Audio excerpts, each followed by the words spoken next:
오늘은 레위기 2장 소재에 대해서 한번 이야기를 나눠볼 텐데요. 소재에 대한 이야기, 정말 소재라는 단어만 들어도 우리 친구들 단어가 익숙치 않죠. 그런데 이 단어를 한자를 한자 보면은 여러분 생각보다 굉장히 의미가 굉장히 알기 쉬운 내용입니다. 소자는 작을 소자, 크기가 작다는 혹은 적을 소 해서 양이 적다라는 의미가 아니라 희다, 그리고 새하얗다. 그러니까 이렇게 가루로 만들어서 빻아서 고운 가루로 만들었을 때 새하얀. 그래서 적을 소, 작을 소자가 아닌 희다, 하얗다. 그러니까 밀가루처럼 희다, 하얗다라는 의미가 되는 거예요. 그러니까 이 곡식을 갈아서 빻아서 아주 고운 가루로 만들어서 하나님께 드리는 그러한 제사가 되겠습니다. Offering of grain이라고 되어 있어요. grain이 곡식이잖아요. 근데 오늘날 미국에서 영어를 보면 cereal, 우리 아침에 먹는 cereal 있잖아요. 곡식, 곡물로 만든 그 아침 식사 대용으로 먹는 그 cereal offering이라고도 하고, 이것들이 다 식량이기 때문에 meal offering이라고도 합니다. 이것은 언제 드렸냐면, 여러분 번제 다음에 소제가 나왔어요. 번제는 그 하나님께 나아가는 자는 어떻게 해야 된다라는 거예요. 하나님께 모든 것을 헌신해야 된다. 기쁨으로 자원함으로 내어드려야 된다. 마치 누구처럼요? 예수님이 그러셨던 것처럼 그때 당시에는 이 제물을 죽여서 모든 죄를 속죄한 뒤에 하나님께 나아갔습니다. 그러고 보니까 이 번제를 통해서, 가장 중요한 번제를 통해서 하나님께 나아갈 수 있는 기회가 생겼어요. 하나님과 동행할 수 있는 방법이 생긴 거예요. 그러고 나면 인간은 예배 후에는 어디로 돌아가야 되나요? 일상생활로 돌아가야 되는 거예요. 마찬가지로 일상생활로 돌아가기에 우리 수련회 갔다 오거나, 여러분 혹시 은혜 많이 받은 예배 때 보면 어떤 마음이 들어요? 예배 후에는 감사한 마음이 들죠. 그래서 하나님께 이 소제는 감사한 마음으로 드리는데, 그 감사한 마음으로 드리는 이 소제는 곡식을 그냥 드리면 굉장히 보기에도 비주얼적으로 있어 보일 텐데, 이것을 다 가루로 만들어서 드렸다라는 거예요. 거기에 숨겨진 하나님이 의미하시고자 하는, 그리고 신약 성경에 와서 우리가 예수님을 통해서 다시 한번 해석되고 발견되는 내용들을 한번 살펴보겠습니다. 누구든지 소제의 예물을 여호와께 드리려거든 고운 가루로 예물을 삼아. 그러니까 고운 가루는 맷돌로 그때 당시에 갈았어요. 그러니까 조금 이 알갱이가 크면 계속 갈아야 되는 거죠. 내 자신을 죽이고 내 자신을 내려놓고 내 자신을 계속 갈고 갈아서 정말 흠없고 점없는 고운 가루처럼 만드는 거예요. 예수님의 삶이 그렇게 흠없고 점없는 깨끗한 인생이었습니다. 그래서 우리도 번제로 하나님께 뜨거운 모든 것을 열정적으로 드리는 그 예배, 하나님이 받으시는 예배, 거기에서 감격 뒤에는 원래의 삶으로 돌아가는 것이 아니라 내 삶 이 모양 저 모양 이런저런 성격으로 여러 가지 모난 모습들을 다 하나님의 은혜로 갈아서 나를 정말 흠없고 점없는 아름다운 온유한 성품과 깨끗한 삶으로 하나님께 드리는 참된 예배를 드려야 되는 것이죠. 만약에 계속 모난 모습이 있으면 하나님은 여러 가지 시험이나 아니면 연단을 통해서 나에게 맷돌을 들어서 계속 나를 가시는 거죠. 그래서 하나님 보시기에 합당한 사람은요, 정말 고운 가루처럼, 모세도 처음엔 혈기왕성인데 나중엔 어땠어요? 정말 모세처럼 온유한 사람이 없다고 할 정도로 그는 고운 가루 같은 사람이 되었습니다. 그러니까 예수 믿는 사람들은요, 찬양단에서 아름답게 찬양하고 번제 예배를 드리고 나서 삶으로 돌아가서는 막 말하는 사람이 되면 안 되고, 더러운 말을 쏟아내는 사람이 되면 안 되고, 거짓되고 더러운 짓을 하면 안 되고, 깨끗한 삶이 되어야 된다는 거예요. 그런데 그냥 그렇게 되는 것이 아니라 여기에 중요한 것들이 나오네요.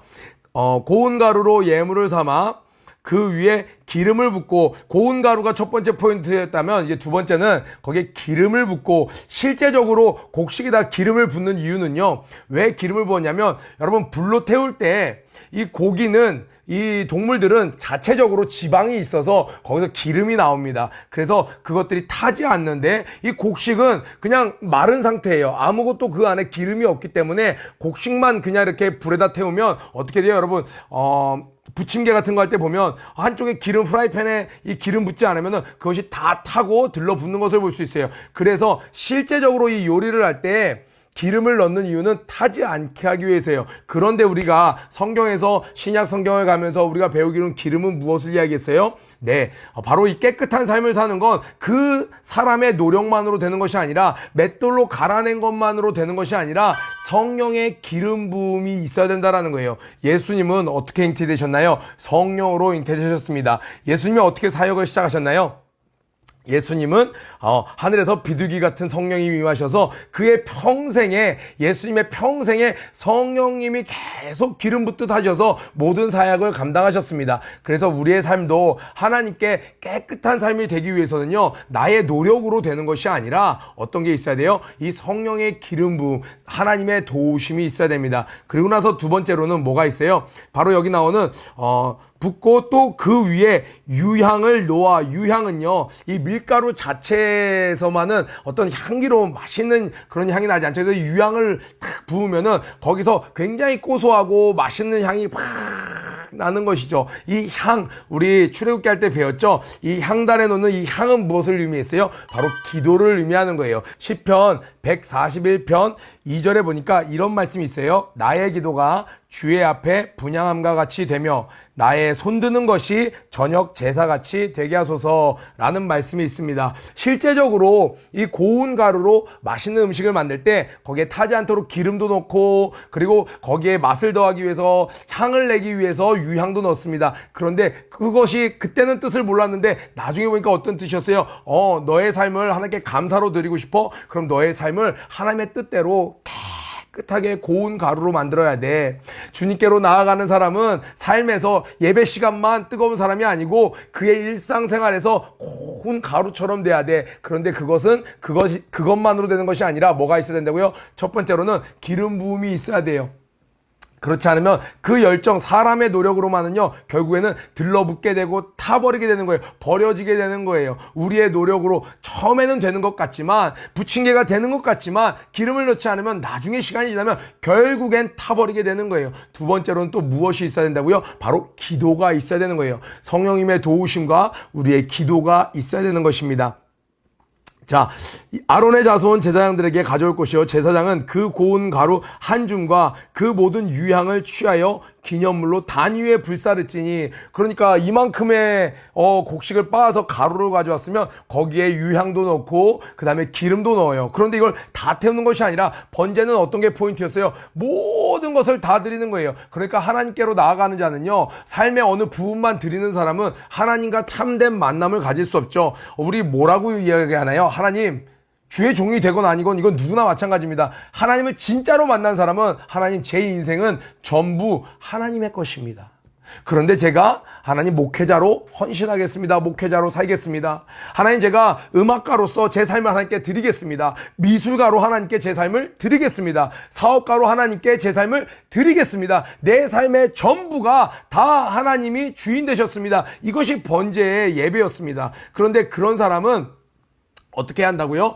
이 모든 것을 드리는 것이 포인트였어요. 그런데 이 소재에서는 이 감사의 제목이 포인트예요. 그리고 진짜 감사한 사람은 어떻게 살아야 된다고요? 깨끗한 삶을 살아야 되는데 자신의 노력으로만이 아닌 어떻게? 바로 거기에 유향과 그리고 기름을 넣는다는 거예요. 기도와 성령님의 도우심이 있어야 된다는 거예요. 그런데 이 모든 이 가루를 다 태우는 것이 아니라 그 중에 한 움큼만 지어서 그곳에 불사른다는 거예요. 바로 여기서 대표성의 원리가 나오는 거죠. 예수님 한 분이 십자가에 달리심으로 말미암아 어떻게 됐어요? 모든 인류가 죄사함을 받을 수 있게 된 것처럼, 아담 한 사람이 범죄함으로 말미암아 모든 인류가 죄인이 되었던 것처럼, 바로 여기 제사에서도 바로 그 대표성의 원리가 나오네요. 한 줌을 하나님께 태워드리고, 제사장이 허락하고 제사장이 인도하는 가운데 한 줌을 불태워 드렸더니 나머지 모든 것도 다 하나님께 드린 바가 되었다라는 거예요. 우리는 우리의 삶이 하나님 거라고 고백합니다. 그렇다고 해서 월화수목금토일 24시간 365일을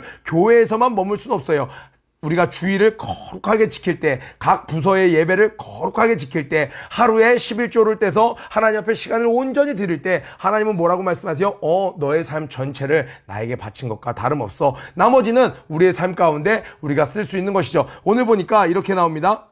그곳에서 한 줌을 취해서 그것을 불사를 지니 이것은 화제라, 여호와께 향기로운 냄새니라. 오늘 소재 얘기하는 거 아닌가요? 왜 화제란 단어가 나왔죠? 화제는 제사 드리는 방법에 대해서 이야기하는 거라 그랬어요. 불로 태워서 드렸기 때문에 곡식을 그냥 뿌리는 게 아니라 그 한 줌은 불로 태우는 것이었어요. 그러니까 이것도 화제가 되겠죠. 그랬더니 뭐라고 이야기하십니까? 그 소제물에 남은 것은 아론과 그 자손들에게 돌릴지니 이는 여호와의 화제 중에 지극히 거룩한 것이니라. 그러니까 하나님께 드린 것은요 이미 하나님께 속한 것이에요. 그러니까 우리 친구들 기억해야 될 게 있어요. 주일날 와서 예배를 잘 드렸어요. 토요예배 때 예배를 잘 드렸어요. 수요예배 때 예배를 잘 드렸어요. 그러면 여러분이 예배를 드릴 때 내 삶의 일부분을 하나님께 드림으로 말미암아 내 삶 전체를 하나님께 감사로 드린 자가 되는 거예요.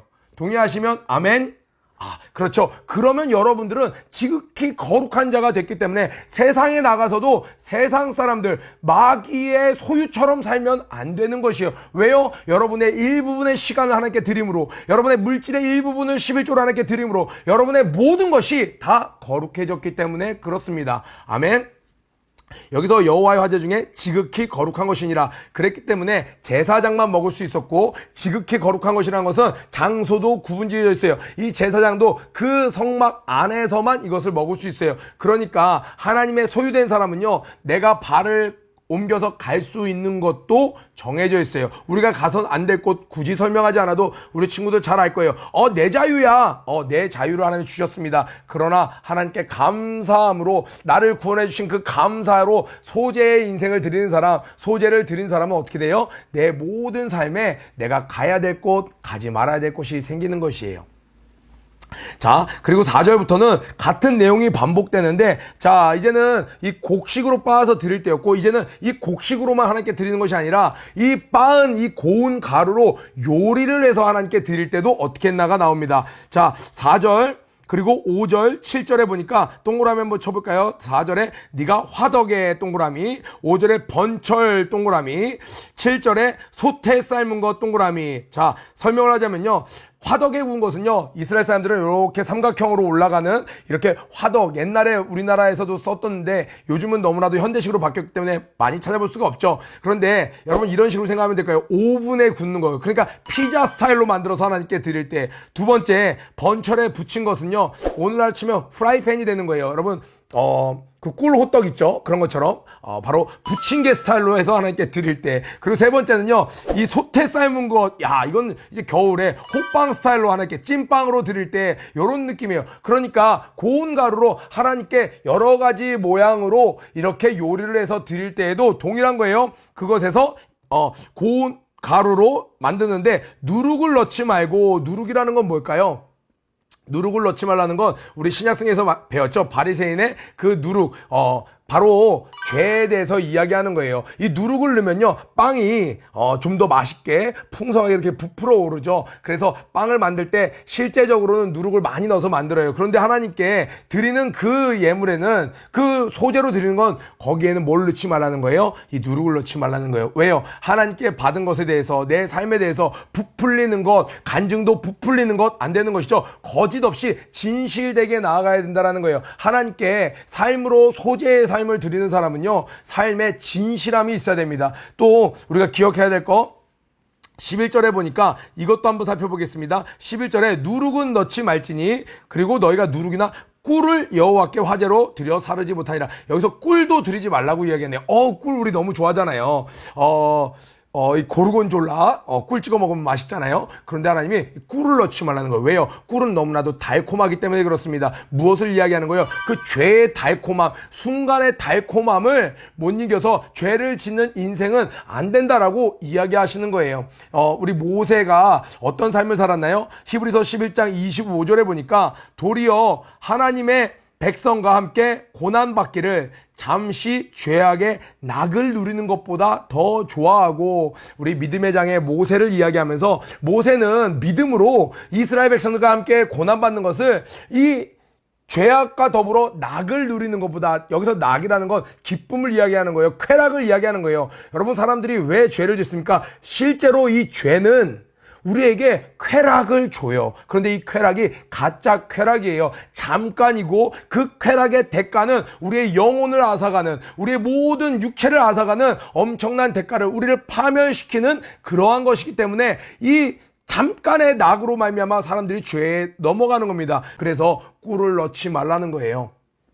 그리고 하나님께서 한 가지 이것은 잊지 말고 추가해라 라고 말씀하신 게 있는데, 그 밑에 보니까 13절에 보니까 내 모든 소재물에 소금을 치라, 소금을 치라, 하나님의 언약의 소금을 치라고 이야기합니다. 이 소금을 치라는 것은 뭐예요? 너 이렇게 소재의 삶을 드리는 것, 번제로 하나님께 예배를 드렸어요. 하나님께 내 전부를 드렸어요. 그러고 보니까 내가 너무 감사한 거예요. 하나님께 감격스러워요. 하나님께 감사의 인생을 드리고 싶어요. 감사의 예물을 드리고 싶어요. 하나님께 헌신하고 싶어요. 이거는 1회로 끝나면 안 된다라는 거예요. 그냥 헌신 예배 때만 한 번 하면 되는 것이 아니라, 소금을 치라는 건 뭐예요? 변함없는 것을 의미하는 거예요. 언약의 약속이라는 거예요. 그래서 여러분, 소금은요, 이 이스라엘 백성들과 하나님 사이에서 변치 않는 약속을 의미합니다. 그래서 하나님께서 요구하시는 것은 잠깐 반짝 열정적으로 깨끗한 삶을 사는 것이 아니라, 변치 않고 계속 한때 나 뜨거웠어, 한때 나 진실했어, 한때 충성됐어가 아니라, 소금처럼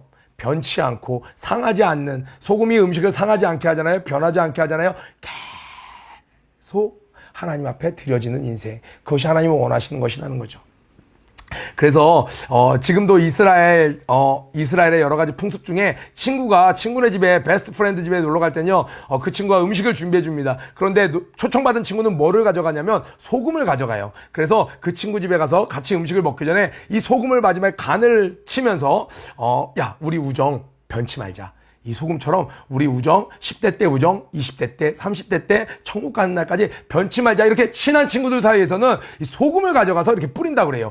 이렇게 소금은 굉장히 중요한 것입니다. 자, 이렇게 해서 너는 첫 이삭의 소재를 여호와께 드리거든 첫 이삭을 볶아 찍은 것으로 너의 소재를 삼되 그 위에 기름을 붓고 그 위에 유향을 더할지니 이는 소재니라. 그래서 이는 여호와께 드린 화제니라 계속 반복되는 내용이 나왔어요. 오늘 크게 여러분 덩어리로 살펴봤는데, 아까 전에 4절부터 5절 7절 나오니까 화덕에 구운 거, 피자 스타일, 부침개 스타일, 찐빵 스타일, 여기서 뭘 알 수 있어요? 하나님께 감사를 드리는 그런 방식은 여러 가지가 될 수 있다는 거예요. 하나님을 찬양하는 인생도, 하나님 앞에 진실한 삶을 살아가는 모습도 여러 가지가 될 수 있지만, 그 모든 모양 가운데 하나님께 영광을 올려드리는 거라는 거예요. 우리 친구들 보면 꿈이 여러 가지예요. 그런데 목회자 후보생들도 있어요. 목회자만 하나님께 영광을 올려드리는 삶이 아니고, 부침개 스타일, 찐빵 스타일, 그리고 또 뭐 있었죠? 피자 스타일, 여러 가지 스타일대로 각각의 위치에서 다 하나님께 영광을 올려드릴 수 있어요. 어떻게 하면요, 내 삶에 바로 기름 부으심이 있고, 내 삶에 기도가 있고, 내 삶에 누룩을 더하지 않고, 순간의 그 쾌락을 위한 꿀을 넣지 않고, 어떻게 할 때요? 소금을 치면서 내 삶을 살아갈 때, 그런 소재와 같은 인생을 살아갈 때, 우리가 하나님께 지극히 기뻐 받으시는 향기로운 제물이 되는 인생이 되는 것입니다. 이렇게 본을 보여주셨던 분이 누구셨어요? 바로 예수님이셨습니다. 예수님의 삶은 성령으로 시작했고, 예수님의 삶은 기도로 시작해서 기도로 마무리되는, 당신 스스로가 하나님이셨지만 사역을 시작하기 전에 40일 작정 기도를 하시고, 하루를 시작하기 전에 기도하시고, 하루를 마치고 나서는 기도하시고, 십자가를 지시기 전에 기도하시고, 계속 유향을 더하는 그러한 인생이셨습니다. 그리고 예수님은 처음과 끝까지 동일하신 분이셨어요. 그래서 소금 같은 인생이셨습니다. 예수님의 삶 가운데 수많은 유혹이 왔어요. 꿀을 더해라, 죄를 더해라. 그렇지만 예수님은 타협치 않으셨습니다. 사단아 물러가라 이야기하셨던 그 예수 그리스도의 삶이 소재를 보여주는 것입니다.